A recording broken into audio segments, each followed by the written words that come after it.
Hey, Podcast America, welcome to episode 40. Where all this fucking energy turns come it from? on, right? This guy. Of the Enlightened Neanderthals podcast. And before we get into the Marvel Universe of Electric North Jiu-Jitsu podcasts, let's talk about my very own Training Northwest. I'm very happy because I just had a customer out on the range yesterday who bought a red dot optic, Vortex Optic, from me. And part of what we do here is if you need the help, we get you mounted and zeroed and get you out on the range for a basic safety and marksmanship lesson, because I do believe in the concept of people being ready to provide their own safety and security. So this person was a beginner, and within 45 minutes, I had her shooting a 2-inch group at 50 yards, and she knew what she was doing. She gets the confidence boost, and all for $150, which is the cost of the red dot. So if you are in the market for glass, come see us at trainingnorthwestllc.com. Look under the Pro Shop tab, and then also look at our Vortex Optic Zero program. Did you also mention your curriculum coming up this year, Tobin? We have a full training calendar up at trainingnorthwestllc.com. Now, say I wanted to train and I wanted to use a pistol. Would I be able to do that in the Pacific Northwest area at your class? Yes. So now also say maybe I bought that pistol and I bought a low capacity magazine and rifle, AR style. Could I learn how to use that at your school? Yes. Now, Say I wanted to go camping yeah. and learn how to use that. Is there an option for that? August 9 to 11, you want to live self-sustained out of a backpack and learn how to read a map and compass and use a ham radio and your rifle? I do. And get some first aid training? Certainly. Oh my God. Hot diggity dog, we got that too. What? Rifleman camp. And I can buy glass and get it zeroed at your At our facility. The reality is that's actually a hell of a deal. That's the fact that you can give a lesson as well as mount an optic and put everything else on it's pretty fucking impressive. in less than an hour. You know who doesn't do that? Who? Cabela's. They don't. And I would say even if you're out of state, I would fly in state to buy glass and get a session through Training Northwest. Yep. Makes sense to me. Yeah, I should actually attempt to put a dollar figure to all of that just to see like How much you're losing? It doesn't make any sense. All right, Coffee Talk with Christy Campbell, Compassionate Viking with Tyler Stanaway, Yep. Danny Leyland and the White Belt Mafia, Yep. Greg Anderson and the Endless Endeavor, Yep. Patriotic Islander. Patriotic Islander with Will Noto. And I got a stone and I got a bone. I said Compassionate Viking. Well, great. We did it. We got him. All right, today's podcast is about the summer of trans, this is going to inspire The masses. at least 7 people. Cancellation.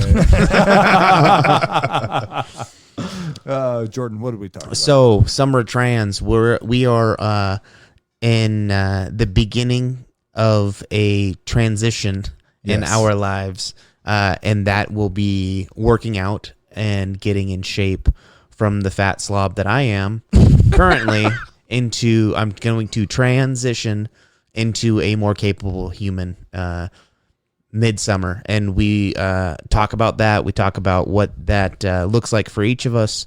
Then we again go down our rabbit holes as the Neanderthals do and find we're talking hunting, talking working out. Yeah, but it's good because everyone's talking about why they want to transition. Exactly. You know, what your own... Because Your everyone journey, says dude. This do is a this, journey. but like to say why I'm doing this and get to hear someone else say why they're doing it. Now- we're all doing the same thing, but everyone's motives are a little bit different. Exactly. So you get a little heart. Yeah, you get a little Like the taste Golden of, Girls. little taste of the Golden Girls in here. Yeah. We maybe this trans is a little bit deeper than I thought. So with that, you guys enjoy the show, and here it goes. Bull Arrow hardbacks used to be much more expensive, Yes. but something about it has changed. Like people don't care about, like there's more emphasis put on the tactileness of a hardback when you would go to a location to get it. Yeah. But I feel like, it's kind of changed with just Amazon and audiobooks. Like $3 or $4 difference. Yeah, it's not a big. Hardback. And it used to be like $40 for a hardback edition of a book. You'd be like, what? Compared to $19.99. Mm-hmm. I remember that. Did you ever go to a Barnes and Noble? Oh yeah, I loved it. I thought Barnes and Noble was awesome. What did you like about it? All the magazine section. Oh, Maxim. Yeah. Cafe Gym. Oh, dude, all the mags. Oh in yeah, there. it was all there. Trans World. Speaking of Trans World, Speaking of the devil. Bring us in. jumping right Here we in. go. All right. So we're announcing our own little.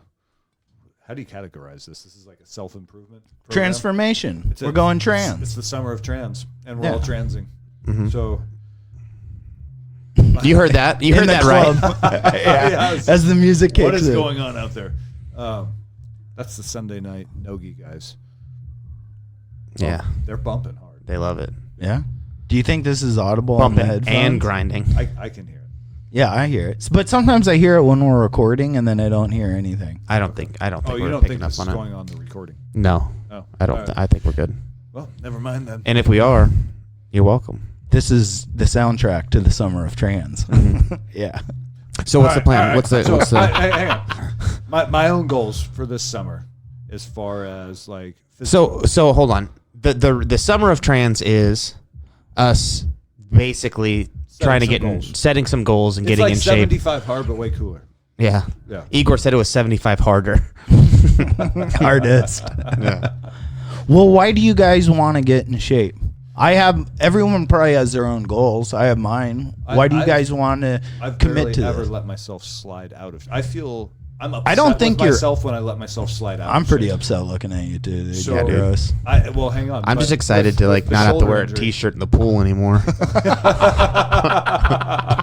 I can't wait. Got one like unicorn on it, just wet titties in the deep end. Finally, I can shed this Oh my shame. God, Dad! Look at that guy. T-shirt in the pool. I love it. If you're a man and you wear a t-shirt in the swimming pool, you need to reevaluate your life, your decisions. I got one worse than the T-shirt in the pool. The guy that upgrades to like the rash guard wetsuit top in the pool with shorts. He's just like, no, I'm trying to be smooth. He's like the James Bond of T-shirt in the pool guys.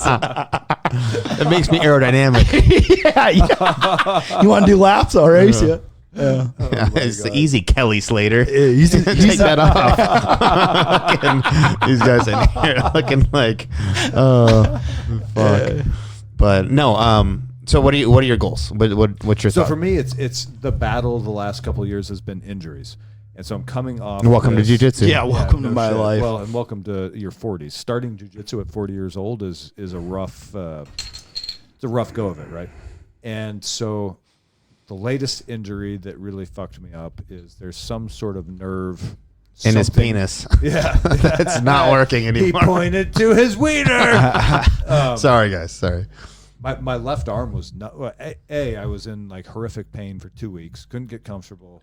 The only way I could sleep was by eating a shitload of marijuana edibles, and then I'd wake up at 3 a.m. in pain again and not want to do anything about it because I had to go to work in like 2 hours.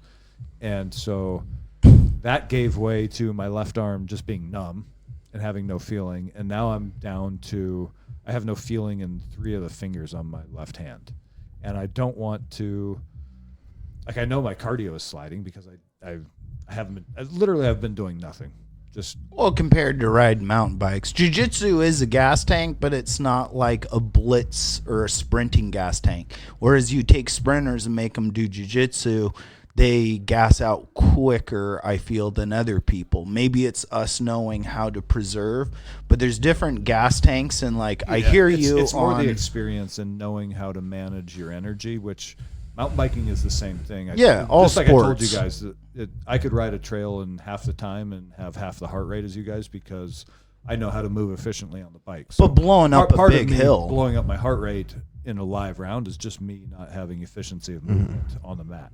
But what I'm getting at is that like I need to get my cardio back. I've been hitting the assault bike hard. Yeah, while that's a you good guys one. have been rolling, just because tinfoil hat time. Everything I see coming. Yeah, politically summer of and- trans might be. Yeah, the summer of trans might be. Transcontinental. Yeah,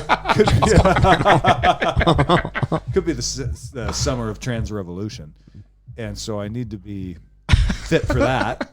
And I got my apocalypse body. Yeah, exactly. Well, Mike, you're not wrong. That's That's probably the A1 tool that everybody should have in their toolbox is cardio fitness. So And is the- this the an ability election to body? travel. Is what you're saying? it's Yeah, like- this is it's an like election my body. election training program, election year training program Okay. is A, I need to get my shoulder healthy, and then B, I need to get back into good cardio shape so that I can.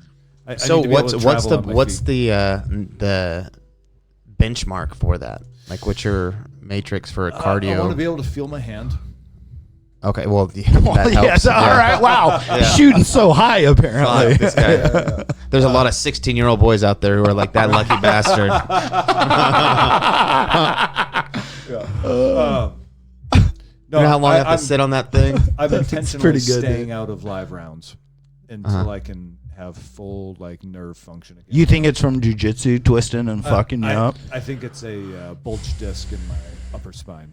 Yeah. So a couple, two doctors said probably a C6 disc, and it's pushing on a nerve. Jordan. Yeah. Here's something I've noticed is you see bodies transform, and I felt mine go through it when I got really into grappling and MMA. I felt my body get stronger for the sport, you know? And do you think like someone coming from a different sport like mountain biking where you build up certain core and leg muscles and then you get thrown into something different like a sport like jiu-jitsu where your back and your arms and your shoulders and everything's getting reamed on, and it's like your body's trying to adapt for that sport? Like it's very, I mean, maybe baseball, if you're a pitcher, you know, and at like our age, they're like, start throwing fastballs, and you're like, my shoulder hurts. But yeah, your body isn't built up from doing it for a lifetime. Yeah, well, especially when you start doing it and you have the muscle to kind of pull other shit apart. So all of a sudden, like, you have the strength to throw a baseball really hard. Yeah. But when you start doing it, you could do some serious damage if you just start throwing as hard Strengthening as you those can. ligaments and So you tendons kinda and gotta- everything you that gotta holds. slow roll Yeah. into it. I noticed my biggest. I wrestled when I got done with school and was done wrestling.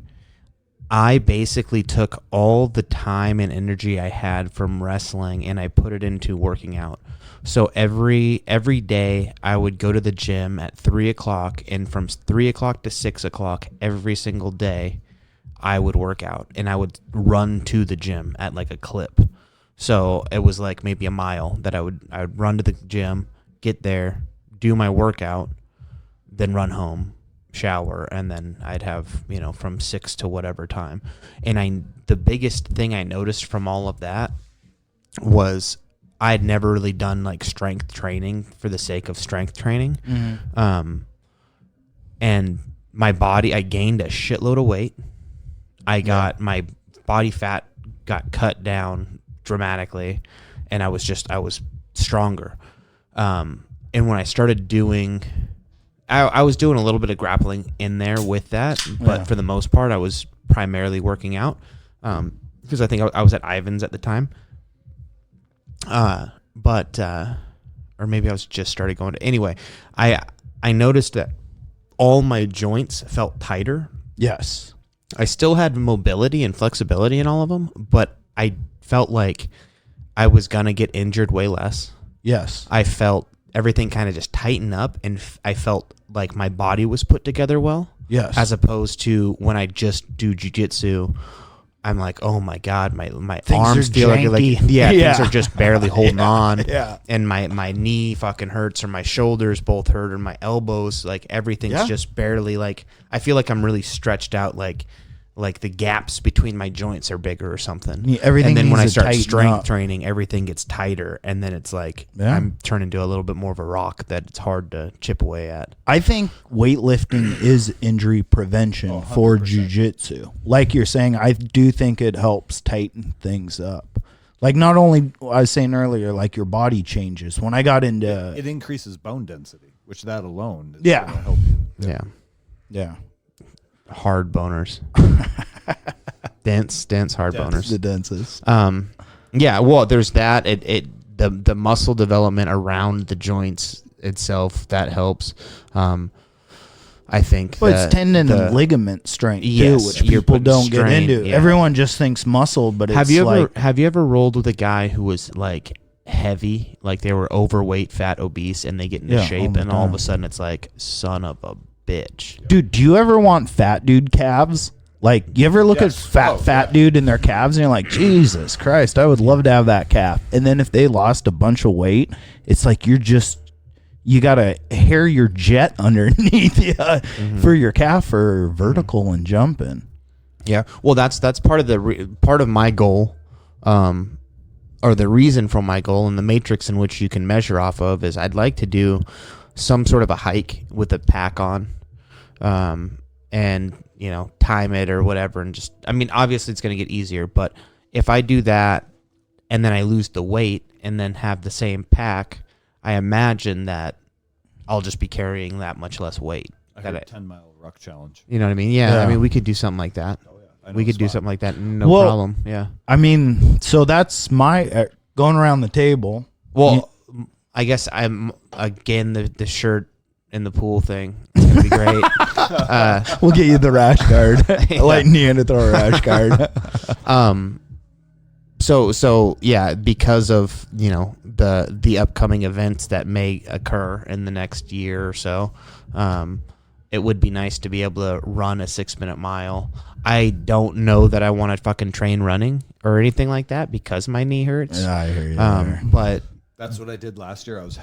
My goal was a 21-minute 3-mile, and I ended up just fucking up my left knee, just because of all the miles I was putting up. But I was so close, and I was so happy.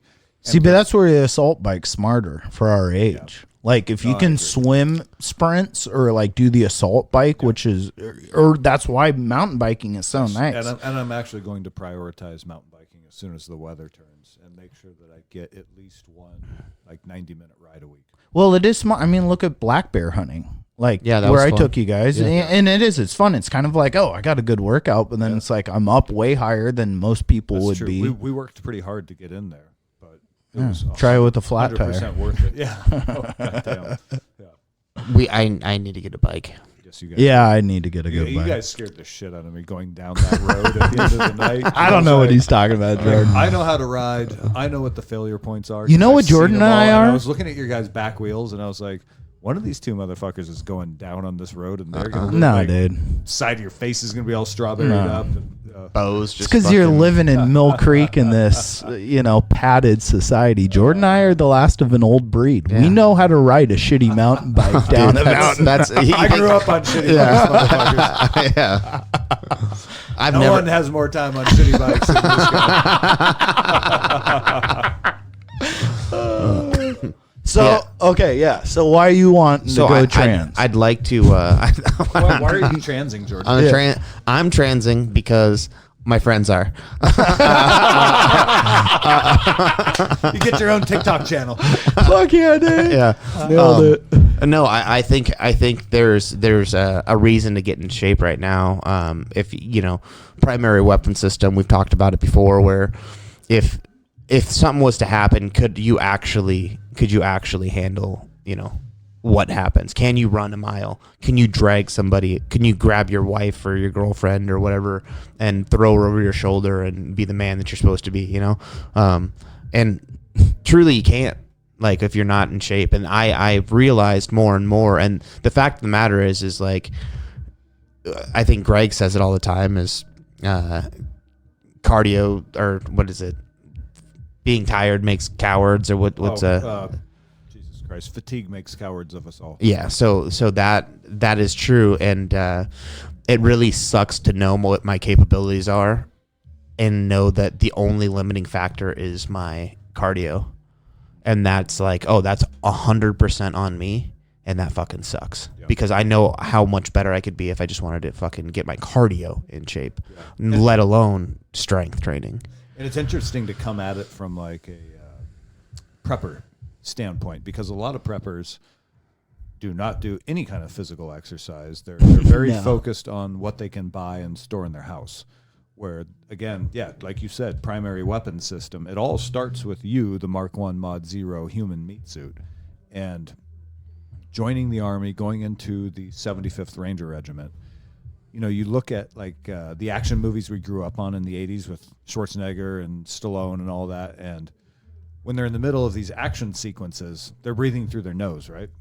And then the first time you go on an objective wearing 85 pounds of body armor and helmet and machine gun and extra rounds and whatnot, and you are just fucking dying. Your heart rate's pegged at 190 beats per minute for as long as the assault lasts. And it's like, oh, this is not what the movies make this out to be. This is the most physically exhausting thing I've ever done in my life. Mm-hmm. Yeah. Well, and then just getting into the backcountry and like willingness to travel with that. Like I know I get out of the, or, you know, not even backcountry, just hunting in general. Yeah. I'll throw a pack on, and almost immediately I start like talking to myself about like, okay, well, you know, you don't have to go that far. Go out here, like you know what I mean? Like there's just a constant. That ridge right there is good enough. Yeah, there's probably nothing over there. It's like, no, bitch, get over there. But the other side to that is, I think when you're willing to hunt new spots, you're also like kind of willing to go explore a little bit walk. more. But that's what it is like hunting for me. Like, yeah, it's not, I'm just going to go up and see it. It's always seems to be like, I have a destination. Mm-hmm. We're going to go hit this and explore it. And along the way, you always run into little treasures, signs. But exactly. It's always like, this is going to be a while. Mm-hmm. And I think that makes it easier. If I'm like, I'll just go randomly explore. Yes, I'll be a lazy bitch and be like 10 feet from the truck. I'm like, a deer might walk by. Well, I'm talking like, I think you'll go, if you have a spot that you're trying to get to, how often are you willing to go past that spot? Depends how long you're at that spot. So like camping this last year, it's like, okay. I'm just talking about a day hunt. You're like, I'm going to my spot, this particular spot, versus like, hey, I'm going to actually go past it and look to see what's on that other fucking ridge over there, but I got to drop down this valley first. Like, depends on your spot. If that spot's a fruitful spot, why leave it? No, that's true. That's the old hunter conundrum. Like Jake was on here and he was talking about with his dad. He's like, I see so many guys pull up with trucks, look at an area for 20 minutes and leave. And then eventually 6 hours later, elk walk by. But it's like, yeah, what's your spot? Where's your spot now? Mm-hmm. But that's a conundrum. But for motivation, I know I'm lazy. So if I can pick a spot that's way farther than what I know I normally go, that's how I kind of like to plan my hunts now more. And Except for turkey. I 100% agree with you. But turkey's changing too. I don't know.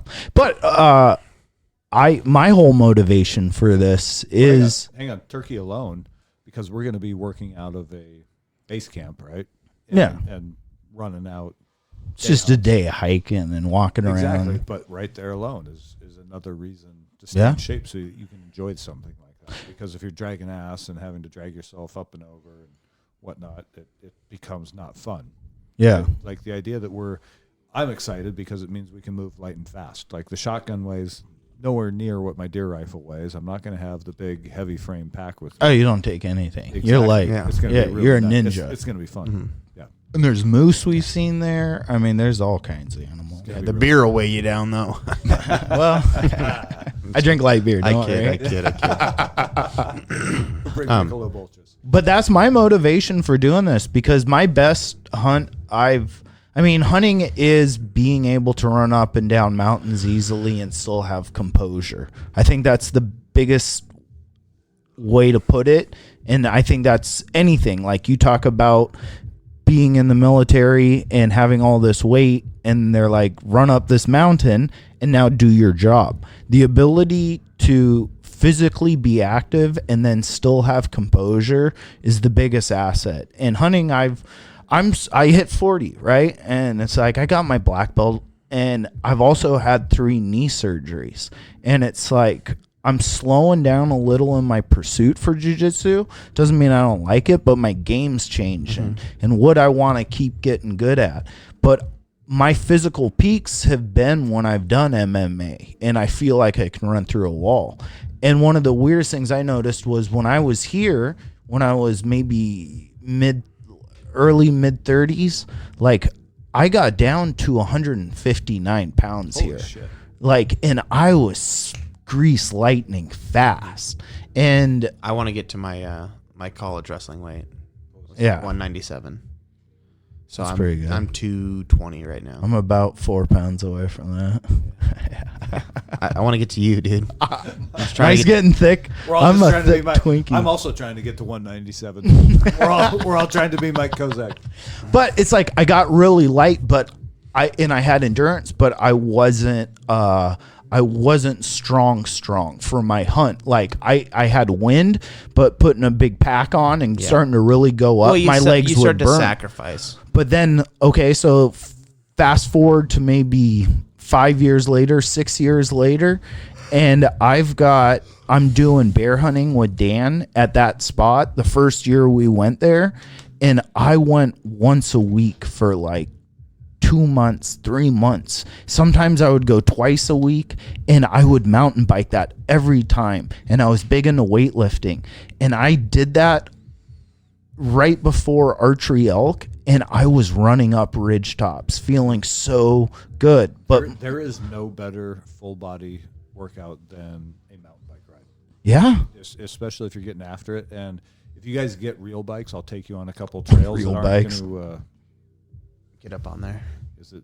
I can't tell if my earphones are all jacked up. Yeah, well, get in there a little closer. A little closer. Like Yeah. that. put your tongue on. Is it cutting in and out for you? No, Okay, never mind. No, maybe. I think it's maybe it's music. your earmuffs, or Sorry. yeah, the guy's bumping the gangster rap outside. It's called dubstep. Anyway, there is no better full body workout than a mountain bike ride. yeah. And if I could take you guys on a 90-minute ride that would absolutely destroy you from head to toe. But okay, so where I'm going with that though is like the combination of having sorry, you're right. It's strength a great way and it's a endurance. Great way to train your. It's both strength and endurance, and it's really fun. It's not the sometimes you just get burned out on the gym. The gym is boring, and so to mix the fun with the exercise, it's a nice little combination. Yeah.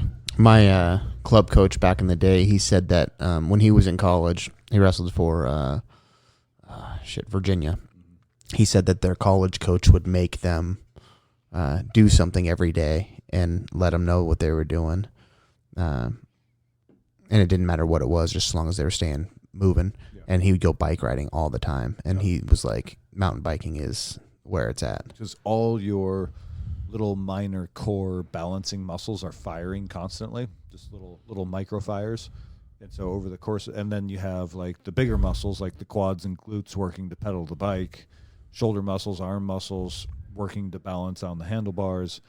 And so literally every muscle in your body is working constantly for 90 minutes. Well, and Anything you're trying to balance, Yeah. any balancing thing, it's Yeah. but I think that translates well into hunting because back and glutes and quads and hams and calves Everything are I the like. biggest thing that you use and Yes. gives you that ability. And I say I want to be 197 pounds, but what I've realized is that the years of training to be a ranger and then kind of continuing that same sort of endurance-based philosophy when I was with GRS and then into mountain biking and whatnot, like I've turned myself into an endurance machine. Yeah. Like I can Yeah, just, you're built like, for it. I cannot We don't have the I same can't body. outpower anybody, but I can fucking go in the mountains. Yeah. And I can go and I can go and I can go.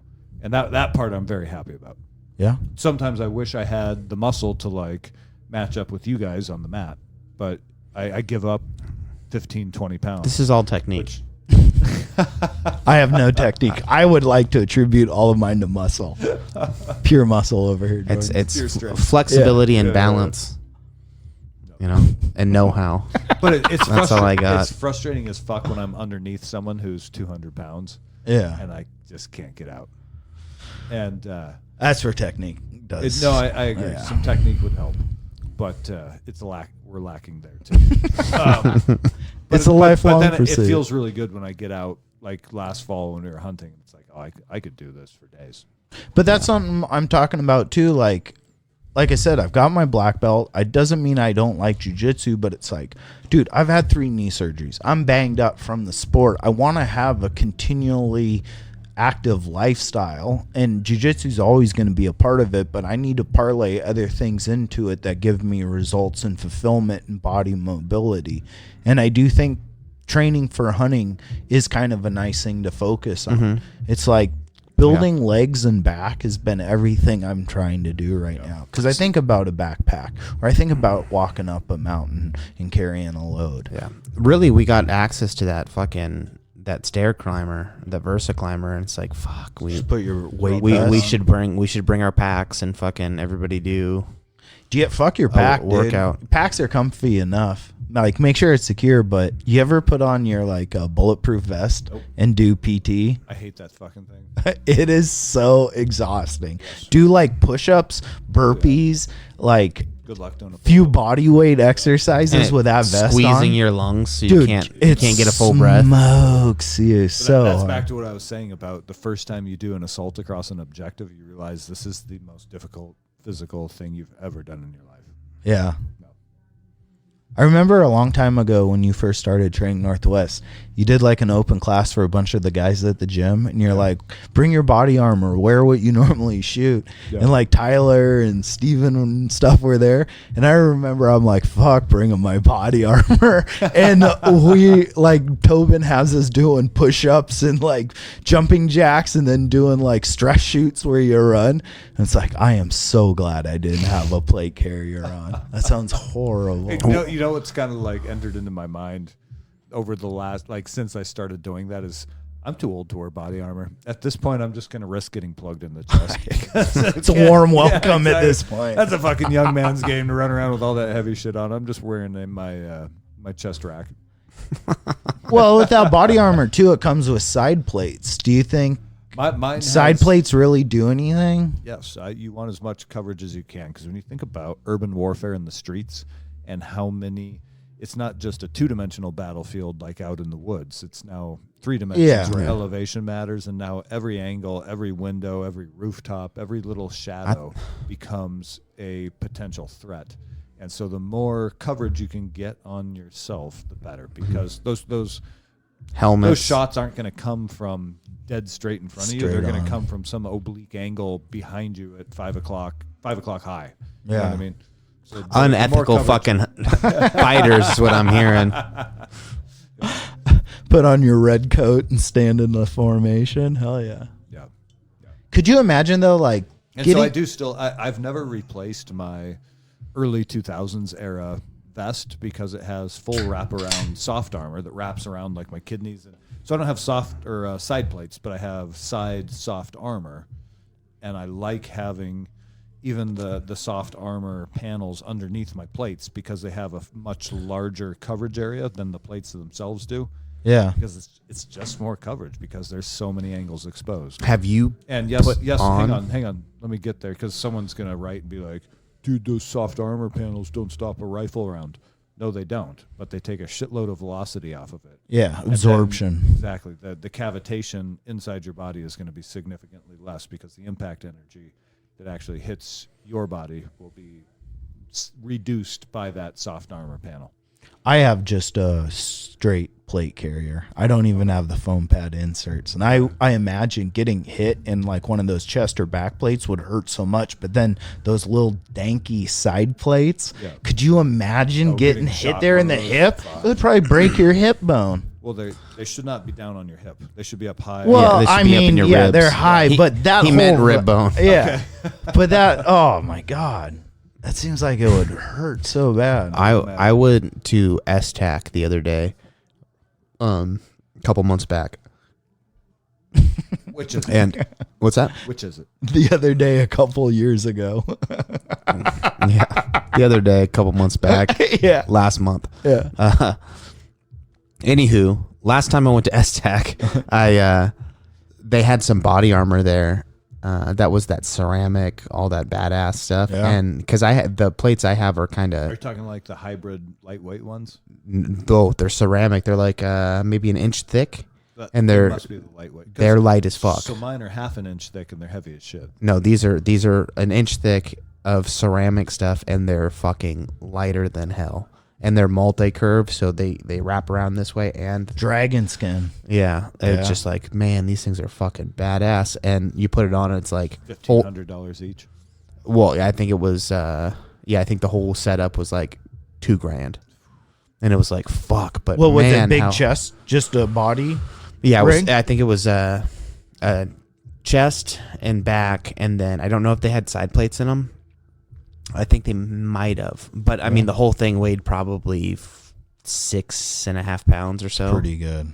Yeah, 7 pounds maybe. And then at that point, you could have all your stuff, all your pouches and stuff put directly onto that. And it was like, that's fucking badass. Yeah, my crap's got to weigh. I have AR 500, which think- has got to be around 25, 30 Yeah. pounds. For the vest. Yeah, I think my plates. My, My out plates there alone, running I with the think, fucking was- thing we shoot at the range. Yeah, Ding, ding, ding. Just pick that up.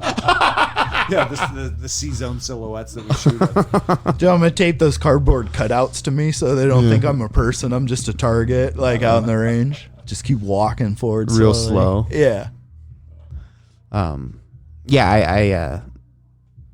I think that's It's so hard to justify that kind of money. oh yeah, I can't Because do there's it. There's a chance it just sits in your closet for 10 years. Oh, 100%. That's why I haven't done Yeah, it. it does right now. What I'm Except for when I work out and I'm like, fuck this, and I throw it back in and it sits there for another 6 months. And then I'm like, I got to get ready. yeah. Oh, I'm really trying to justify the night vision. Oh, dude. So, I mean, we could justify that with predator hunting. Yeah, coyote hunting. Yeah. Yeah. Yeah, but Or again, or the price shooting, tag on that again. shooting rats. Like part of me wants to shoot. down at the Buzz Inn after hours. No, dude. Like, well, that'd be fucking. There we go. That'd be urban rat hunting. The guy goes to take out the garbage just in the back of a truck, sees a pair of glowing nods. Like, what is going on here? No, yeah, because I want to get my chicken coop all dialed in, and rats are going to be all over the place. So you just fucking sit on the rooftop with And your 22 pistol has a red dot on it.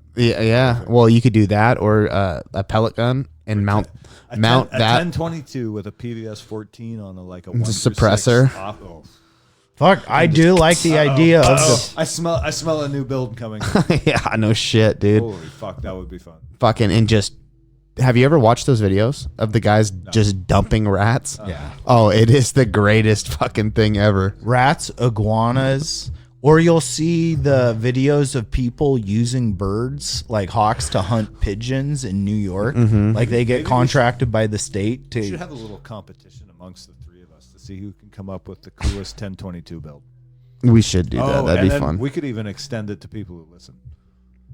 Like a customer. Slow down there, champ. We'll see how Or not fan customer, questions a go for listener. the 1 year first. Then we'll do the All build. right, we'll save it. We'll do the build though. We should do that. That would be a fucking Best- blast. Best 22 build or best 1022 build. Well, but it also has to be purpose driven, right? So we fucking have to 100%. decide what we're gonna. Is it gonna be a rat hunting I'm little? fucking pounding ground squirrels down at my Okay. at my mom's orchard. There you go. Come on with a 20-pound fucking. Oh yeah, Banana clip. might be. Little drum on it. Well, have you seen I those? think I've already damn near got mine. I just need to upgrade the glass. Have you guys seen the fuck is that called? Where Like a it's wheel got gun? It's got multiple barrels on For it. a 22 Yeah, though. have you seen the Henry, Gatling Henry repeater, I think makes them. the Gatling gun? Like a, Have you seen that? 22 Gatling gun. Yeah. That's made by Henry, right? Oh, is it? I think so. Oh, that's fucking. That would be fun to go to a rat hunt. One guy turning it, the other guy aiming it. Yeah. Oh yeah. Okay, yeah, let's do that then. Let's make a 22 build. 1022 has to be 1022. Okay. 10. Well, that's they're on. I saw them on sale right now. The base models for like $299. Yeah, and let's extend this to listeners. Start sending that shit to Jordan instead of the pictures of your dicks. Start sending Jordan your 1022 build. badass 1022 builds, and let's get into this. We'll repost a few of them on if you have a really cool one, we'll repost it on Instagram. Yeah, I And will. then, I don't want to necessarily leave it just to 1022s. we could because do a there's different some one later. fucking gangster bolt guns. Well, there's some cool bolt guns, and then there's 22 like long rifle. Should we limit it to 22 long rifle then? yeah, 22 long rifle, just 22s, Okay. 22 rifles, Yeah. no pistols. No 17 HMRs. No. Although that's fucking cool. Hang on. But if you're Cool. No 223, just 22 long rifle. 22 long rifles, Done. yeah. Done.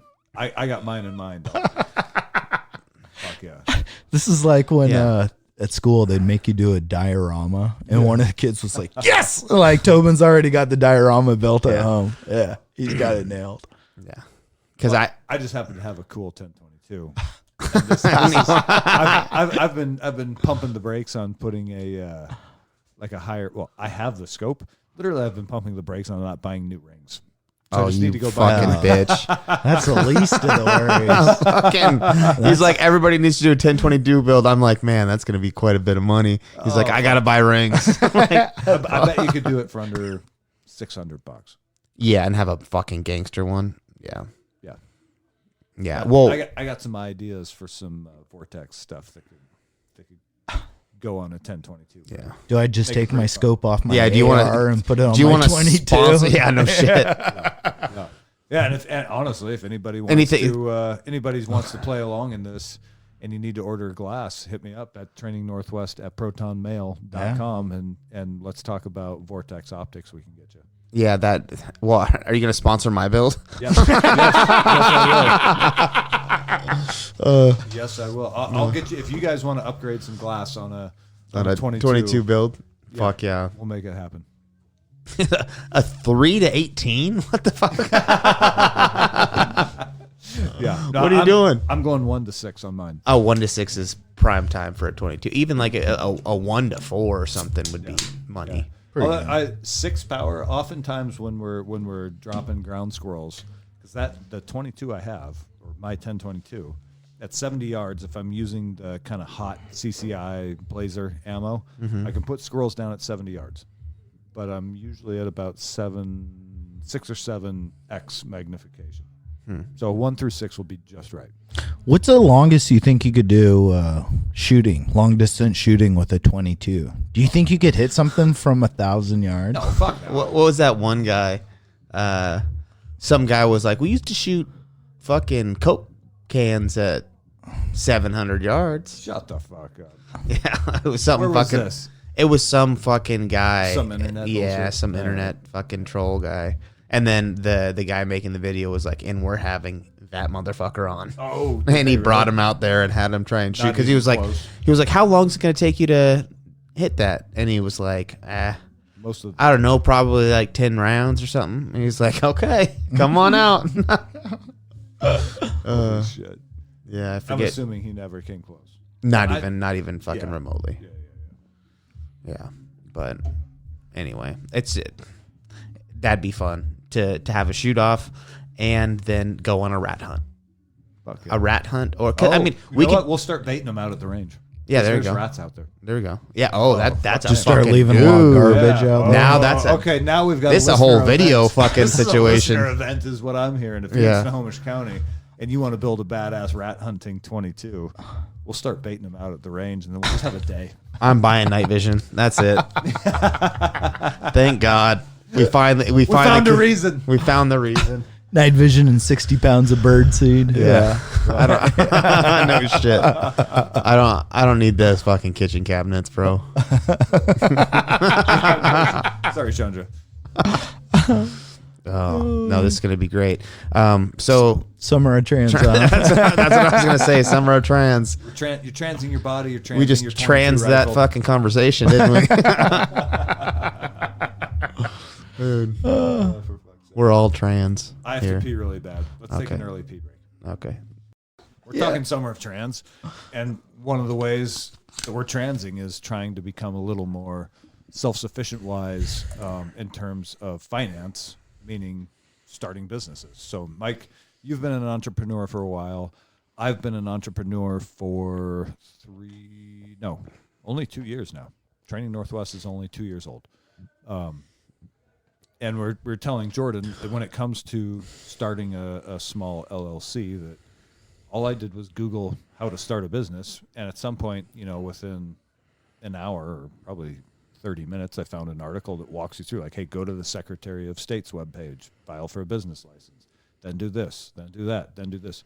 I don't think you have to pay like a legal Zoom type service unless they have worked out a way to keep the cost the same as doing it yourself, in which case it might make it very easy and convenient. I think it's the convenience of it that they're really okay. So you're paying extra for convenience. Yeah. But then you got to decide, because if you're starting a small business on your own, like Mike and I did, you're starting it with no money.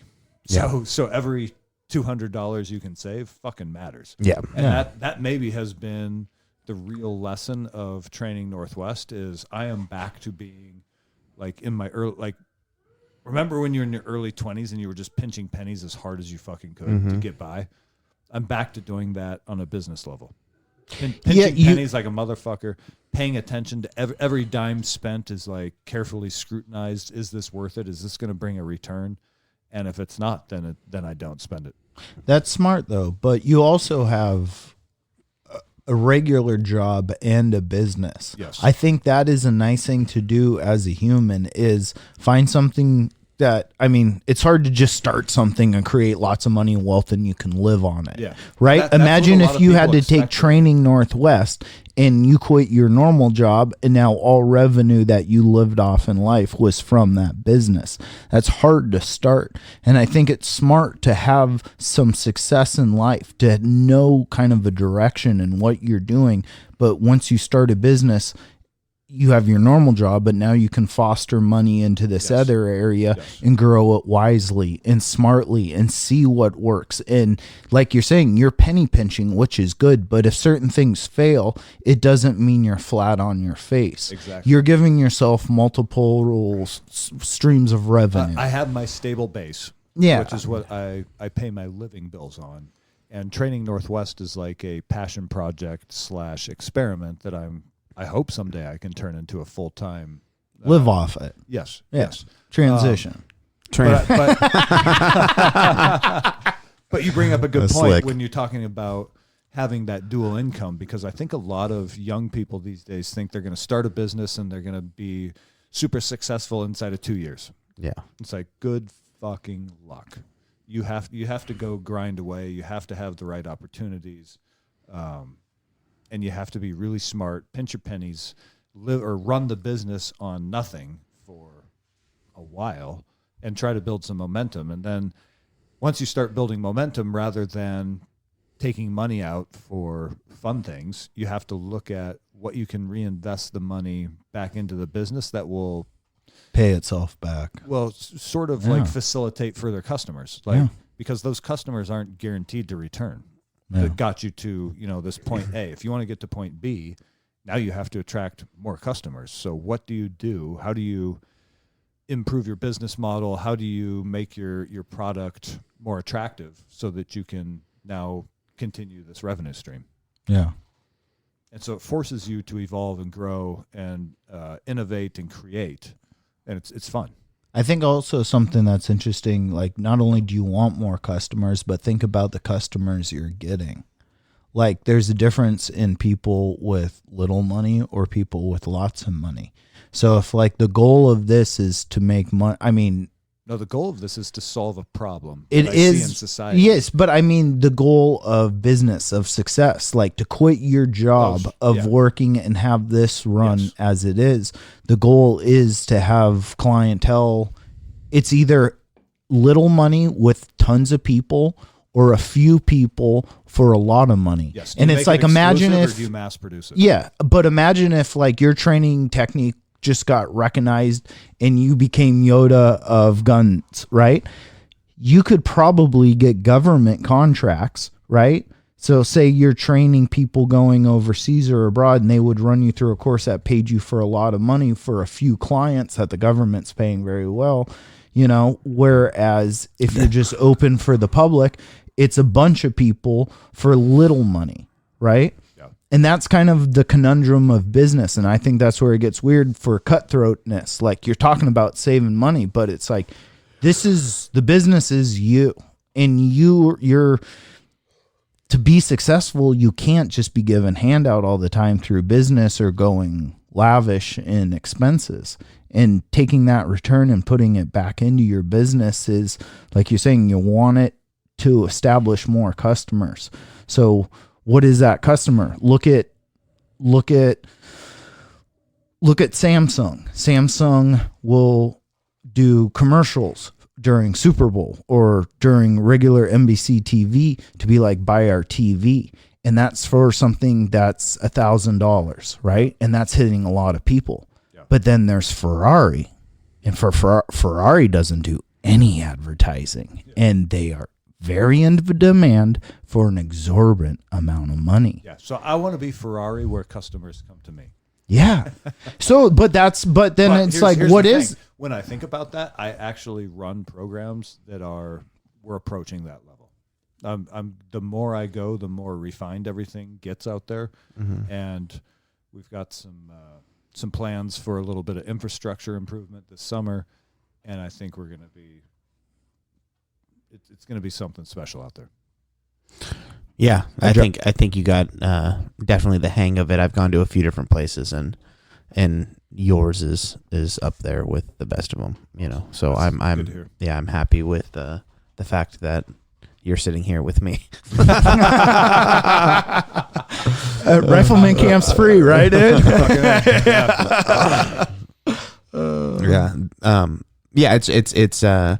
It's on par with, you know, some of the training I've done, more than all the training I've done, and you've took me from more than all, some, or what the fuck are we talking about? It's word salad. So I've gone to few different places. I don't want to say the names of these places and say that you're better, but the fact of the matter is it is a different flavor. Yeah. And maybe it's because I know you, so it is a little bit more comfortable in knowing like the instructor. I think that on a whole, and it's what Greg does here at Electric North, and especially when Dave's out there with me, we are more personable. Like we connect. Like you and Dave is a good. And we make a point of connecting with people who come out, because I don't think it's a good product if people come out and I'm sort of aloof and separate. No, I think it's only a good product if I'm invested, and that's how I become invested in their success. Exactly. Yeah. Exactly. So if I sort of separate myself and don't take interpersonal relationships, you can't put Toby on a pedestal. Yeah, exactly. Yeah, but you're at work during that. That's your work. Me at work and me hanging out here is two different people. You're at work there. Yeah. So I mean, it forces you to innovate and create. So I am part safety marshal, part instructor, and part like older brother, good friend. Yeah, exactly. Yeah. Exactly. Yeah. Hey, you're doing that real shitty, but I like you. So yeah, that was Tobin talking to me. Quit blading your body. Yeah. I'm getting better. Fight stance. Yeah. Yep. Is this a bow? Dude, I shoot a gun. I go karate style. Too funny. Yeah, he learned to shoot like watching old duels. Yeah. Slap him with the leather glove and then throw down. Put on nice button down vest before I shoot. Yeah. But go ahead. No, are you going to do anything with Training Northwest and like, speaking of Summer of Trans, are you guys going to do, and you guys started talking earlier about the stress shoots. I want to do some fitness challenges. Yeah. In the midst of. Yeah. Like something like an 8-mile ruck and then a PT course and then a stress shoot. Jordan, I'll go half in on that vest and we'll share it for this class. Perfect. Yeah, that lightweight one. It won't be like, there will be no instruction. You'll come out, you'll go do your 5 miles with your pack. We'll weigh your pack in, go do your 5 miles, come back, do a PT challenge, and then do a stress shoot. And maybe I'll see if Vortex would like donate a scope or something. So there's like some legitimate prize on the line. How do we get Vortex to sponsor us? Like they're like, we like what you do. Here's a bunch of money and keep doing it. Yeah, but maybe this isn't just being put in front of them. Yeah. Do we apply?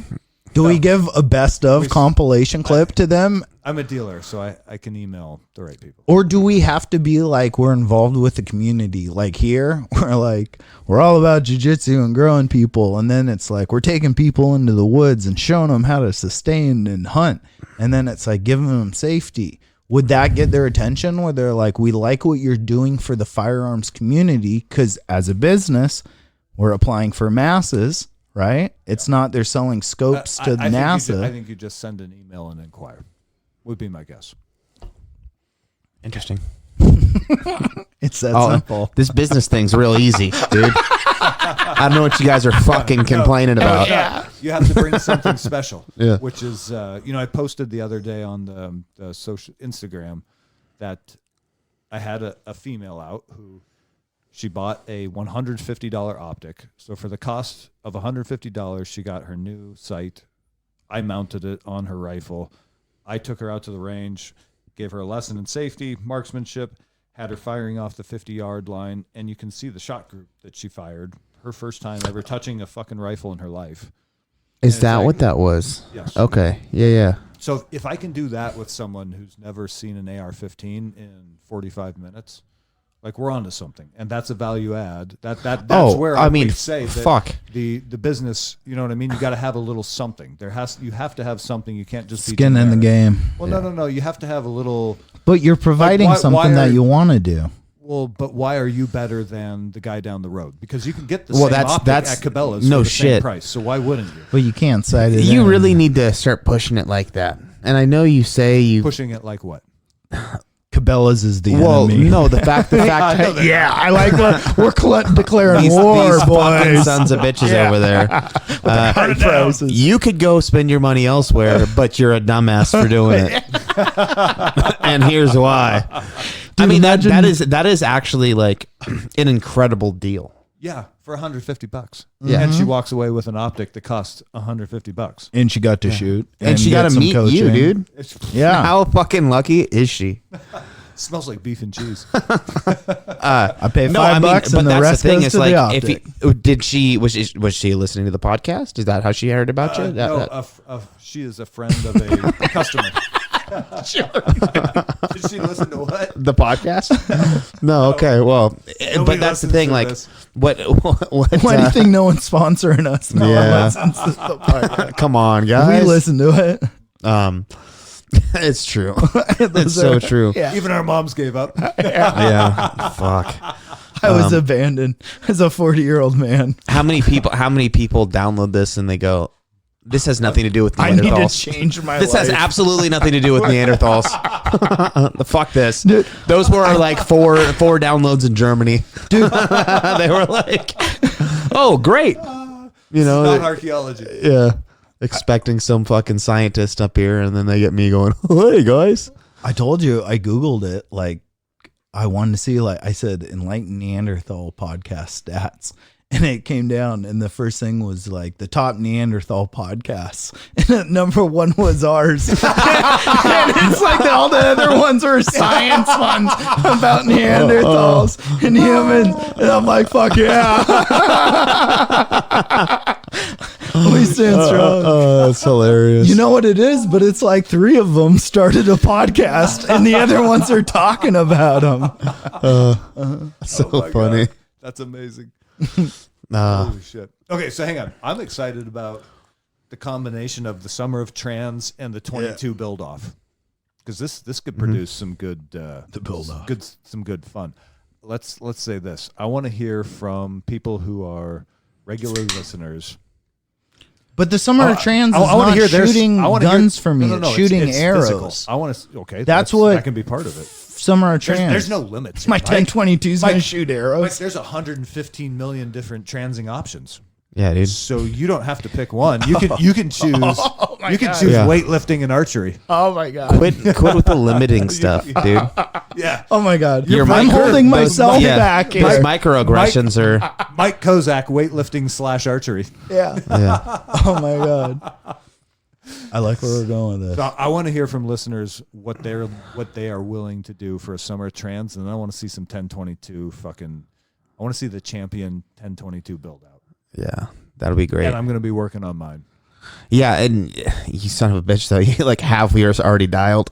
Because I already had a badass 1022. I'm just going to upgrade the glass. All right, Man. it's my summer. It's Mike's summer. I might even paint it. Yeah. I might do some painting. I might even do a little beauflage. Oh shit! Bow flaws? You stay away from the bows. You didn't like them. This is Mike's didn't summer like you. trans, and I want you to send in your picture of your bow build for the summer of trans. There you go. Let's see Fucking what A. we get. More bows or rifles? Bows. And, Yeah. Oh, This there we gay go. little 1022s. dude, I love 1022s. Greatest rifle ever made. Yep. Yeah. Well, I got that one AR. But that's not a 1022. I know, but fucking how gangster is that? It's already built. It's built. It's already a pretty good build. It's already a pretty good build. I did it identical What's to the my other brand name rifle. on that thing again? That's a Tipman. Tipman. I wish I had bought. Can you still buy those? In Yeah. Didn't there? they Oh, make you can. paintball Yeah. I'm gonna have guns? to go. Yeah, it's the same company. I think. Really? I think it's the paintball company made 22s, and they're like all. I think they're aluminum, but nevertheless, it's a legit AR, but it's all 22. So it's like the Smith and Wessons. Yeah. Have you seen those? Yeah. But the Smith and Wessons are Palmer? polymer. Yeah. So, which is fine, Yeah. but yeah. you get a little bit more of the weight with Tipman. Jordan's feels like it's better quality than the Smith and Wesson. Feels more like an It AR is. probably. It is. Yeah. It's definitely. Yeah, but I built it identical to my Yes, he did. AR That's good. that I used to shoot. So it's like the same optics. Feels- I got I've a had 45 handful degree. Of people come out to class and use their 22 long rifle caliber Yeah. rifle because our range is only 50 yards. So why not? Yeah. Save Yeah. yourself the money on the ammo when you have the rifle that functions identically. Yeah. Dude, you should bring that thing turkey hunting. Because, like, when you go back for lunch and get bored, Just it's like, click, click, well, click, click. let's shoot Dude, stuff. bringing all kinds of shit turkey. Yeah. Oh, dude. Yeah.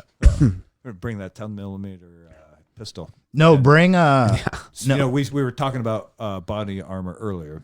Oh. I'm gonna get those. I'm gonna order 10 millimeter rounds tomorrow. We'll bring the body armor with us.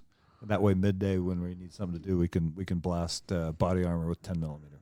And yeah, we got to film which punches holes through it. Thank you, Andy. Sounds loud. It's gonna be a good day. It's gonna be fun. Or we could just do that at the range and We could do either. I do that at the range. because Mike's like, hang on a minute. we're hunting turkeys, Now we're guys, and blasting. here we are. Boom, boom, boom, boom, boom, boom, boom, boom, boom. Dude, All right, I haven't seen a turkey. What's going on? Yeah, this is weird. This is fucking weird. 22s are good for turkey hunting. And then the day you leave, I always bring a couple box of clays. And I got one of those dog ball throwers. Yeah. And you bring a couple sport shells and get any aggression out from not shooting a turkey. And it feels really good before you drive home. Get a bunch of beef jerky. Make it home. Yeah, dude. Let's turkey hunting. Goddamn. Turkey hunting's fun, dude. It's my Turkey favorite time hunting- of year Turkey hunting because it is was spring. incredibly fun. But it's not only you see snow melting, you see flowers blooming, you see animals roaming. Did we do spring last year? Yeah. Oh my gosh, it's And- already been that. I I went was so bent that I didn't go with you guys. Dude, it was so fucking fun. 2 weeks before that for like 4 days before I went with you. Uh-huh. And it was pure snow. Like walking everywhere, snow mounds. It was nothing was like, and then I came back 2 weeks later with you, and all the snow melted and flowers were blooming and blossom. It's like, whoa, this is nice. Well, honestly, like I did not expect to get an adrenaline dump for a turkey. yeah, I was like, what the fuck? And then all of a sudden, yeah, I was like, oh shit, it's on. And just got stoked. I couldn't believe it. I was fucking blown away. And then I was blown away at how big those birds are. Very Holy crap. that's cool, Dude, Yeah. the thing, and it was dragging its beard on the ground. It was just like, this is a fucking massive fucking bird. All of a sudden, it started running at me. Like it put its head down and started running towards my decoy. And then I think it saw me moving. So it stopped and kind of stood up a little bit and then kind of put its head down a little bit and kind of started trotting. And I don't know how they move because I haven't watched many turkeys in my life. yeah. Um, True, they don't. I mean, hang on. it is true as They- a hunter. It's one of these statements where you go like, how many people have. Yeah. But I think more of us should. It's certainly more of a should, but I don't know like what they look like when they're getting ready to turn, or they're they little spooked or what, I wasn't quite sure. So I shot, because if I would have just waited, I think the thing was coming in on a line and was just coming in to check out my decoy. Do you have that? You have a flat one? I got that 2D? flat one, yeah. And but it looks pretty good. It looks good from the side. I think it's a Montana decoys thing, so it folds up real nice, and then you can just pop it out. But I'm gonna get another one. Yeah. Same. But I was blown away. It was running towards us, or running towards me. I think it saw me move, kind of stuck its head up, and I was like, this thing is making eye contact and looking into my soul right now. So I better stay still. And then it kind of put its head down and started trotting towards me again, but I wasn't quite sure because it slowed down a little bit, and I thought it was going to turn. So I just hammered it. Let 3 go, and all I got was a feather out of it. But this fucking thing turned and flew. And like its wingspan was so big because it like kind of turned and like took a couple trots, and then all of a sudden, foo, foo, foo. And I mean, the wingspan had to have been like 6 foot. Oh, it was fucking massive. Dude, when you see them, like when you spook them and they kind of run up a hill, and then you start hiking up the hill, and they're already in the trees. Mm-hmm. They're so fucking velociraptor like. They get up in the tree, and you're like, all right, I can feel it. I know something's close. And then all of a sudden you hear, and there's giant turkey just flying down a valley. You're like, hunt's over. Get back in the truck. Next spot. Get that box turkey call going. Yeah. Well, and it was cool because when they started getting vocal, it was like, that's kind of cool.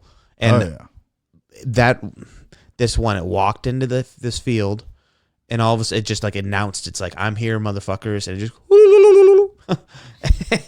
and fucking and it stuck its head up and did that, and then walked into the field, and I was just like, oh, this is freaking nuts. But it stayed like 65 yards away from me the entire time, but it like kind of circled around me a little bit. And then I figured some other hunters had it down there because I saw a couple guys set up.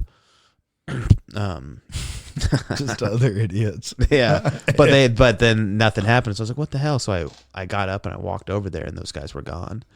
And then, when I got over there, or started kind of peeking over there, there was no turkey. And I was like, what? The thing's fucking just vanished. And then so I set up right where I saw it last, and all of a sudden that it just one showed up out of nowhere and just is standing in the middle of this field. And I was like, you have got to be fucking kidding me. Yeah. And then it just kind of slowly started meandering over. And I knew, because like that beard, that's how you tell, right? Yeah. Like that's a big, good measurement. Visible beard. And and how it was dragging on the ground. I was like, holy shit. And then just I was just coming off of that elk hunt where I didn't shoot because I was like, it's a little far, like all these different things, and it would have been the elk of a fucking lifetime. Yeah. And there was no way I was letting this guy go.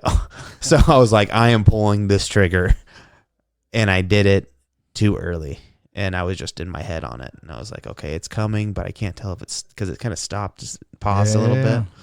And that's what I mean with the not knowing how they react, because I wasn't sure if it was like, no big deal, that's what they do, or if it was like, oh, this thing's taken off. So I probably should have waited a little bit longer on it to find out how, and observe what you're gonna hunt. Yeah. I think that's also like something that's shooting the first time you ever, like that was when I went to Wyoming, I was like, the first time I see an antelope is going to be on this hunt. But the first antelope I see will not be the first antelope I shoot. Yeah. Right? So that was my thought process. I was like, I want to see this thing. I said, well, I just want to watch one and see what it does. Luckily, on the way there, you saw tons of them. Got that out of my system. They're running all over the place out there. But then it was like, kind of observe them and check out kind of just how they naturally move about. And with that, it's not a big deal. I think there's a big difference between a turkey that acts kind of more like every animal's got its uniqueness. I mean, that's fishing is different than hunting because and I've been trying to do that. I've been trying to ways. observe a fish before I catch it. Yeah. And that's the problem. I've been trying to observe these damn things. I haven't seen one yet. But everything's different, so it's going to be a different way of pursuing it, you know? Yeah. Whereas like going for pronghorn, you're covering distance, and then you stop and you look in a peak and valley and you see what's in there. And you get over and you shoot. If there's nothing in here, let's cover some more ground and get into the next canyon draw that we can look down and see where pronghorn. Turkey, the more you drive, maybe like driving on the road, you're like, there's turkey, you know, but they're so far away. But to get close to take one out with a shotgun, you got to sit in those areas or be super close. Yeah. So it's like, it's observant. What you're doing is trying to mimic the environment. That's why I haven't gotten to kill an elk yet, but it's like I've been in elk herds. I've had elk on top of me. And part of it is like learning the animals around you, you know, fucking Washington state law. It's so hard to kill a fucking spike, but to get big bulls and get into groups of animals, you know, and as even mundane as it is as a turkey, it's bird law. It's bird law, dude. That's all there is to it, dude. It's bird law. Yeah. Check out episode 46, right? Or was that 46? Last one. Anyway, I was blown away with how fun it was. I was absolutely but it's like summer's there's coming. so much. It's like hunter's rave. Yeah. Like turkey is the hunter's rave because the sun's out. You go there sometimes. It's snowing the first day you get there. The second day, it's 85, almost 90 degrees. And it's like, dude, the season's changing. You feel it. You see stuff. Turkeys are fucking. That's why they're making that sound. And they're like, it's here. The sun's coming. Let's party. And turkey hunting, there's something magical about it. It was cool. It is a fucking fun thing to be like, the new year's here. We're out of the drudge of winter. All the dark skies, the wet, the cold. Things are starting to turn. And turkey's like, it's magical. I've been noticing that the last few years that I am getting more and more like weather dependent on my mood. Oh, yes. Have you noticed that?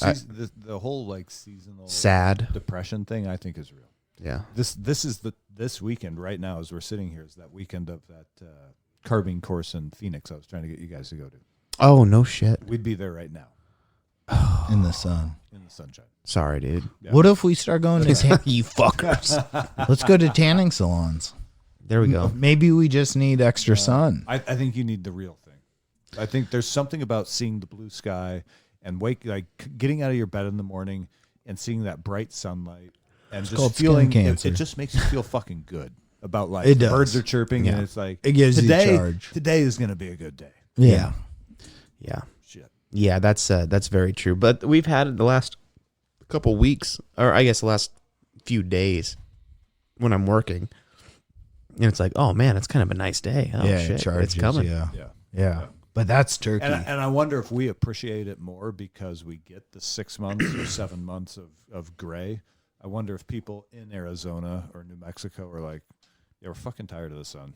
Yeah, of course. That's why. Yes. Okay. So as much as like we just get done with winter and turkey hunting is magical because hunting is awesome because you're just in nature. You're in Where are we going for mountainscape. spring bear? Is what I want to know. Is it allowed? Is it allowed? Oh, it is. Where I hunt, Don't worry. where I hunt, it is. Yeah. These fucking people. With the gang I run with. But you can like- hunt anytime you want. But like turkey is magical because it's summer coming. It's a changing of the seasons and you're finally starting to see it. And then spring comes and the next thing you know, it's June and then July. And now we're getting into the late summer where it gets hot. And bear starts here August 1st, but then the archery September, but kind of traditional. I always think hunting of like rifle, like your grandpa from World War II going rifle hunting for deer or elk, you know, and it's like the red and black lumberjack checker, yep. and like a wood cabin with a stove. I think like the same thing I feel about turkey, I feel about those later seasons of hunting. That's why I like rifle deer, because it starts to get cold and you're like, everything was alive, but now it's all starting to kind of die and cool down and freeze. The extreme cold was part of the experience. Yeah. Yes. But you're seeing the end of a season. You're seeing a transformation. I think that's why people celebrate a year going by. New Year's is important. Putting yourself as a hunter into those conditions where you're forced to see change, I think it really makes for the experience, and it's a fun thing to chase throughout the year. To follow turkey in the spring, to deer and elk in the fall, or duck throughout the winter, and be forced to be in the elements gives you an appreciation more too of the season changing. Yeah. And that's where like gardening gets fun. Like you have a narrow window, and if you miss it, you fuck it up. You fuck life up. You don't have substance to keep going forward. But I think that's something that hunters get that most people don't get, is an extreme immersion with the earth changing. Like trance, everyone likes, sure. yeah. No, yes, be in the trance, because it happens as much as it is a trance. The earth is It happens every year throughout the What's year. that? Nature and the earth are transing right now. Yeah, they're trans, dude. They're hella trans. Yeah. Hella trans, bro. And they're doing it in the time. Well, I think because we hunt, we pay attention to it, and we know what's gonna happen. Like you go and you're experiencing. I've been in that cold ass weather and had to sit and freeze my butt off, like because it's so cold when you're hunting, I don't know, whitetail. Right? You go out, you're muzzle loading whitetail. Guess what? It's like 9 degrees in Eastern Washington. Yeah. Good luck. Yeah. Like you're freezing your ass off. Then you go to, archery elk, and some days it's raining to beat hell, and other days it's sunny and it's 65, 75 degrees. Feels good. And you're like, rolling through that. And then, sitting in the wind and the nasty, blinds, duck hunting, right? So when I went spring turkey hunting, it's like that was a new experience for me. Yeah. To like spend the time and see that, but that kind of rounds out the whole experience of hunting. Yeah. To be able to sit through all the seasons outside and spend, like, you're not on your phone the whole time, right? You're just out in the weather, living life as it is. Yeah. And I definitely look at, like, to what you're saying, like the thought of like the lumberjack style clothes, and you're out there, and like the thought of going into a cabin and it's kind of warm. You go in, you get warm, you do your thing, you wake up, you eat your coffee or drink your coffee and eat some food, and then you're off for the day, and then you get back. Like, I want that to be my life. Yes. Yeah. So badly. And it's so fucked that we don't have that just as normal living. Yeah. And why is it that we don't? Or why is it that we can't? And the thing if is everyone hunted, it would suck. Well, no. We talk about the I'm not uptick talking in about hunting that. from like Rogan and Cameron Haynes. Oh, I know. And it's like, dude, dude, if everyone hunted, it would be over immersed. Yeah. But it seems like to have good hunting, you need people relying on the system that want to go to Albertsons and Safeway you need people to keep them out of the goddamn or woods. lesser population. You need people. Well, that's true, because there was less developments. You guys are sounding like them. They. I Who think- is they? I actually think we do need less population. I just think there's ways to get there with like education. Yeah, dude.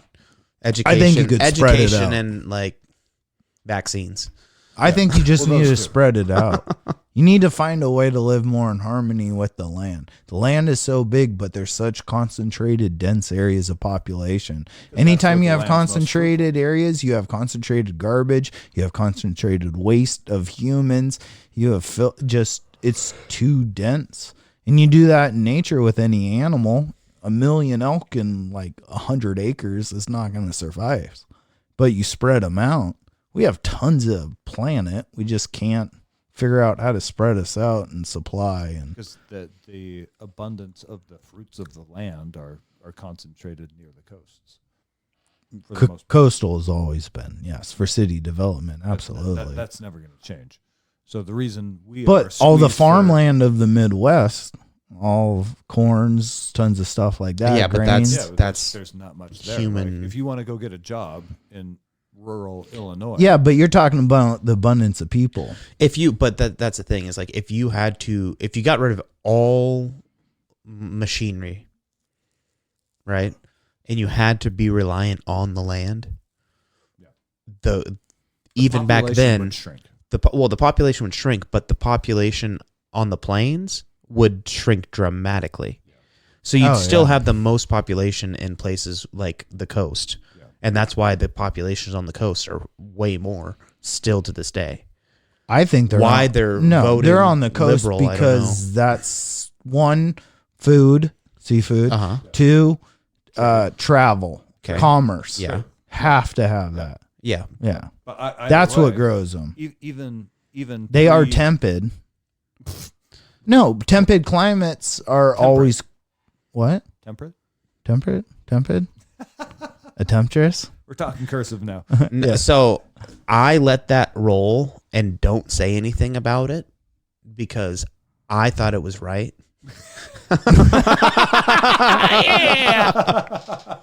But yeah, these damn tepid climates. Oh No, yeah. How the fuck did we even get here? Yeah, we sorry guys. We're way off the Summer of Trans really took a turn for the worst after that break, huh, boys? These guys looking at me like Cheech and Chong over here. Look at these two. Fucking neither one of them are looking at me. Like, dude, we're talking about what happened? Climates. These guys. I'm in here. I'm in here with fucking. Yeah, it must be sunny in here because these boys are squinting. Dave's not here, man. Need my sunglasses. Oh, goddamn. Anywho, the summer trans is upon us, and we are all doing our part. Do your part out there as well. I think. What's your go-to, Jordan? My go-to for squats. Squats. Yep. Do you jump rope at all? No. Then you never jump rope. I rarely do I jump rope, but I think the biggest way to like really get your body going, and especially kickstarting it, squats. I think squatting or like lunges and things like that, because you start using the biggest muscles in your body first. Agreed. And all your power comes from the ground, right? You're pushing off the ground for everything you're doing, and if you can really, you become really powerful when your legs are strong and all that. So I think you're burning the most fat, you're moving the most blood, you're doing all those things that you really need to do with, if you're going to do anything that is, as far as weightlifting goes, I think that's the way to go. And you can do so much with like just your body weight or very little amounts of random stuff you can throw over your shoulders to add weight. Yeah. It's easier to lift that way. 2 35-pound kettlebells will kill you, dude. Well, and that's really, I think what I'm going to do is I'm going to buy a couple kettlebells. I think maybe a 20-pounder and a 35-pounder. Buy sets of 2. Oh, really? I think that's the best, is having one in each hand. So I have 2 25s, 2 35s, 45, and an 18 and like a 12. Like, do you ever change the weights? So like you have a 45 in one hand, 18 in the other, and then I thought the whole point of kettlebells was to do unilateral exercises. So no, you can't. Like I mean, no, there's all kind to balance with 2 kettlebells. No, what I'm saying is when you have one in one hand, unilateral. Yeah. And then your core has to adjust for the one side. Well, and that's what I was saying. Take a 45 and an 18 and start doing lunges. It's like when you pick up on either hand. I hear you. 45 do 20 in one hand and try to walk. Switch. You have to lean to one side, right? But if you pick up 2, then you stand nice and straight and you can just walk. And it's not necessarily easier, but you're centered up. So here's the thing. So I'll explain both those. One, please. I want a little bit of symmetry. I like kind of lifting and like the art of lifting and trying to get like symmetrical weights and body strength per side. For stuff like that, I will do off kilter, Hang on, which like testicle's bigger? both Left or of right? them. Well, Yeah, they're both huge. Hang on, you have even volume testicles? The last time they were filled, yeah. The left and the right was adequately so supplying. rarely are they filled though. Oftentimes they're drained. I'm left Good net for dominant. Dude, well, yeah, Back in I'm, '87 when Jordan. they're full. No, but here's no. yeah. Talk to me about having one dumbbell again. So here's the thing for Jordan can only use one kettlebell. Yeah. no for having. I seem to think That went having right over his one kettlebell No, is great. I got you. But you're hitting a good point, and this goes into hunting and like going up uneven stuff. If you have a light kettlebell in one hand and a heavy kettlebell in the other hand, your core is going to be working and flexing and trying to balance. And imagine hunting and you have a pack on, or if you're on weird terrain where you have to lean over. Yeah, you're I think fucking- it's very important. I do a lot of squats with like a 6-7 inch difference of height between weight, like my left foot and my right foot, or you do push-ups off kilter, or you do them on those Bosu balls. I have those. I am a huge proponent. I am big into the weird like balance stuff. Supple Leopard, that book over there I he think has. that's also more important, or most important as we get older, is mobility and balance. Yes. Well, I think for Jordan's not in the 40+ club yet. But For wrestling, for Mike and I have it's said- time to shift away from building power and build towards mobility and balance. I've Yes. said since high school that flexibility and balance beat strength. Yeah. And there's a lot of people that are really like get strong, get powerful, blast through motherfuckers. Yeah. And there is something to that. Yes. But I also think that there's something to being able to be in a weird position for fighting or like any kind of grappling or anything like that. Getting into a weird position and having strength through the entirety of your motion. Yeah. Versus I can push 450 pounds from my chest straight up. Yeah. Like, okay, great.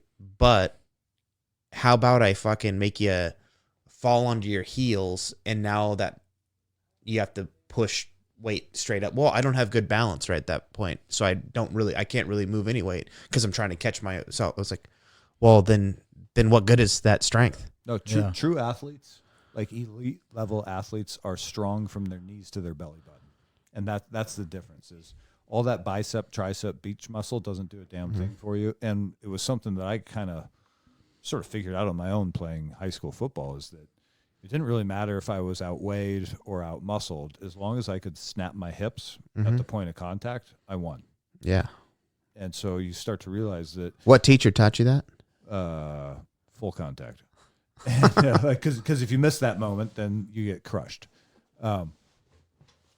Fuck, you derailed me. Sorry, bro. The strength from your knees to your belly button. Oh, yeah. So a lot of times if you look at like elite level athletes, they don't look as big. Like you would be surprised that like you look at this guy plays safety for some professional football team. And you think, well, he doesn't look that big because he doesn't have big arm muscles, but what they have is incredibly strong hips and core muscles. Yeah. And that the different, like for any young cats who are wanting to become elite in any sport, you should not be worried about pecs and delts and biceps and triceps. You should be focused on your core and your hips. Yep. Legs, hip, Balance core. and flexibility, dude. Yeah. That does so much for you. Yeah. You know, it takes the strength you have and widens the span in which you could use it. And I, especially for, like I said, for grappling and wrestling and all that shit. I'm more biased to those sports, but I think that that's the key. So my plan for this summer and getting like as we move forward is going to get those kettlebells. I was just planning on getting one of each because I think having one spherical thing is just fine. Wait till you start getting, dude, a month of doing a single kettlebell and then you put another one in there, you're like, and then you do that month, that's a level up. Yeah. Two of the same weight. Start with 225s, 235s. But so anyway, so I'm gonna get I'll get 4.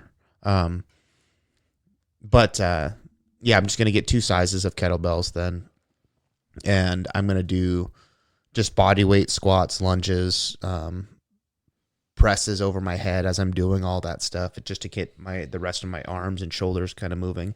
Also, because of my shoulders kind of getting a little jacked up, and because I'm an archery guy, really working with small weight with my shoulders and bands and stuff is also in the cards. And then luckily we have Jay's wife here, does the yoga on every other Sunday. And I did the first one. I haven't been back yet, but it is significantly needed. And I did not realize, because I've always been a very flexible person, I didn't realize how bound up I have been lately. And you take that, I've been pretty well in tune with my body most of my life, but the last year or so, I've been just my body's just been falling apart on me. So to lay down and really take a scan of my body and really think about, okay, where hurts, what feels this way, what feels that way, I haven't been able to do that. I did the yoga class with her, and at the very end, we laid on our backs and like kind of did a scan and felt the whole thing, and she turned off the lights, and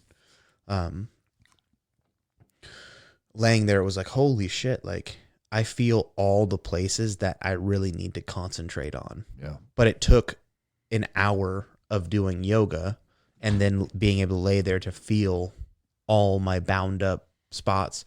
And I thought my legs were not even. Like I thought my feet were, I'm laying on my back, and I thought one foot was like laying off to the right significantly more than the other. Mm-hmm. Then I looked and they were both straight up. And I was like, oh, my body is out of whack right now. Interesting. Yeah. So what I felt was just different than like different. The calibration was off. The calibration was way off. So it was cool to do that and kind of have that. So I'm really going to go yoga heavy, because one of my goals is to be able to put my palms on the ground, standing straight up with my knees locked, and be able to just drop and be that flexible again. What's that? Can you do that? Damn near. I think I might be a half inch shy. Give me 5 minutes. I can do it. Well, I can. Well, I'm talking about just as I walk around and not warm up to it. Just like be loose. Enough. I want to be loose. And I'm not. I'm bound up really bad. I want him to achieve that goal because I want to see him just kind of walking around on all fours everywhere. Yeah. Yeah. Hey, look what I can do. Human Panther. Yeah. Yeah. Yeah. The Panther, though. But because I don't know if it's the double jointedness that I have, but I'm a pretty flexible guy for being as big as I am. Yes, you are. But I've been way more bound up, and I don't know if it's work. Yeah. You know, the cement, working on cement all day long, if that's kind of taking it out of me or not. Also, how much effort have you put into physical activity? Oh, yeah, your body? Exactly. Yeah, it's not work. It's you're just 33, dedication. 34? I'm 34. Yeah. So you're at the age where it's not going to bite you in the ass yet, but now you're going to have to start figuring out how to include an equal. You gotta move. Yeah, you used Don't to be able to use go, it, you'll lose all it. Pain, no gain 100%. in your 20s, and then as you enter your 30s, you have to figure out how to rotate recovery you have to have a rotation of recovery. It takes and a little hard longer. effort and mix the two together. And now that I'm 40, I'm finding out that you can maintain and recover, and you're not going to make huge gains. So you might as well just sort of maintain. Yeah, maximize. Yeah. And just keep using it, or you lose it. Just move. Mm-hmm. Stop moving. It hurts. Yeah. Well, that's kind of where I've been. Is I've been hitting that road of like, I'm just gonna hang out. Where, like I said, when I was younger, but I also feel like I don't have as much time as I used to. No, I was with the job. Yeah. Where when I was in my 20s, it was like, I got a job still, but I'm still gonna throw 3 hours at the gym every day. Dude, I went from 195 to 220 in like 6 months, and I leaned up a lot. It's ridiculous. I was like, how the fuck? I have a picture of me, and I was like, God damn. Like if I was on some roids back then, I should have been. That would have been awesome. Naturally were. But You're transing. I'm transing back to that. My goal is to be trans flexible. I want to be trans flexible and be able to go on hikes with the pack and really put it down. So I need to find a baseline. I think that would be good. Oh, let's do a ruck. Let's do like a 5 or 8 mile ruck in the next month. Yeah, And we'll set a time, and then I think this should be a. When does deer season start? October. October 15th. Okay, we'll have to do like a last weekend of September physical challenge with like a 65-pound 8 mile ruck, some sort of PT challenge, and then a fucking stress shoot with your bolt gun, your whatever your hunting rifle is. We should just that would up. be kind of fucking fun. Yeah. We should just do a pack out backpack. some fucking elk. Yeah, And how about this? How about we just do a backpacking trip up at the bear spot because it's a road. We can just ruck it for freaking 7 miles and hunt bear the whole time, and it gets you ready. Tree in time for dinner. Then if we're walking out. No, stay up there for a weekend. Oh, yeah, Go we up should do there that. and hunt all weekend. Keep working on your senses right before deer. Yeah. Plus, does deer start? No. we'll do both.